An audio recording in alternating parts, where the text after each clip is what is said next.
So when I was about 19 years old, I thought I was a roofer. And how that whole thing started was that the gal that I was dating at the time that summer, her dad was re-roofing his house, and so I volunteered to help. That qualified me as a roofer, and being 19 and a little bit brash and probably overconfident, I went to a roofing company that fall and told them I had roofing experience and would like a job as a roofer. They hired me. One of my first jobs was in Bellevue, Washington, at a very upscale house that they were building on Lake Sammamish. We were putting on cedar shake siding, and so I grabbed my tools, climbed up on the scaffolding, plumb lined the first row, and got to work. And I wasn't as fast as the other guys because they really were roofers, not a pretend roofer.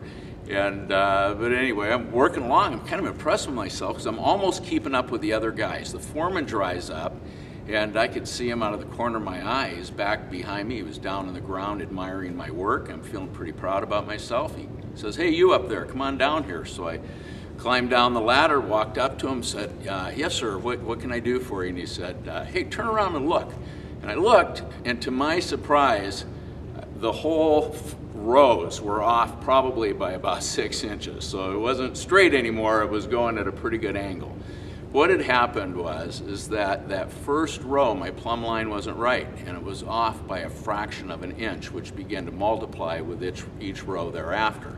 And because I was working so close and probably nervous about what I was doing, thinking about keeping up with everybody else, I wasn't really very clear on the job I was doing, or in this case, wasn't doing very well.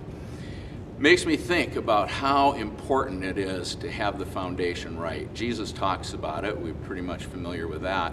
But it's interesting, if we just get off by a little bit, it can make a huge difference. And when I look around in my life, especially the first half of my life, compared to the second half, but other Christians I know and friends I've had in the past, it's just so easy to look at our lives and know that something's not right, and if we dial it back, usually it's because there's a tiny little principle, something that's missing, something's off that kind of multiplies it through our emotions and our thoughts and our experience in life that makes us, in the end, kind of miserable and feeling a lot of pain.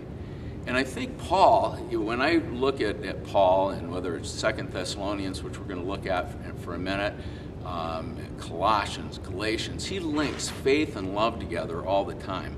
I did this quick little Google search on the internet, and I think it showed like 27 times he links faith and love.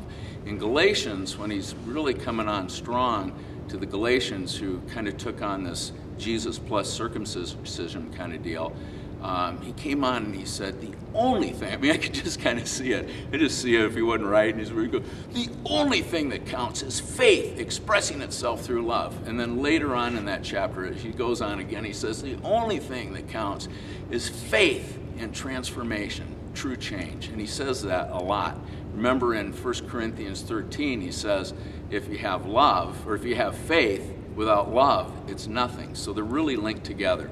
And that's what struck me here in 2 Thessalonians chapter 1, verse 3, when he's really applauding them and encouraging them. He says, we ought always to thank God for you, brothers, and rightly so, because your faith is growing more and more, and the love every one of you has for each other is increasing.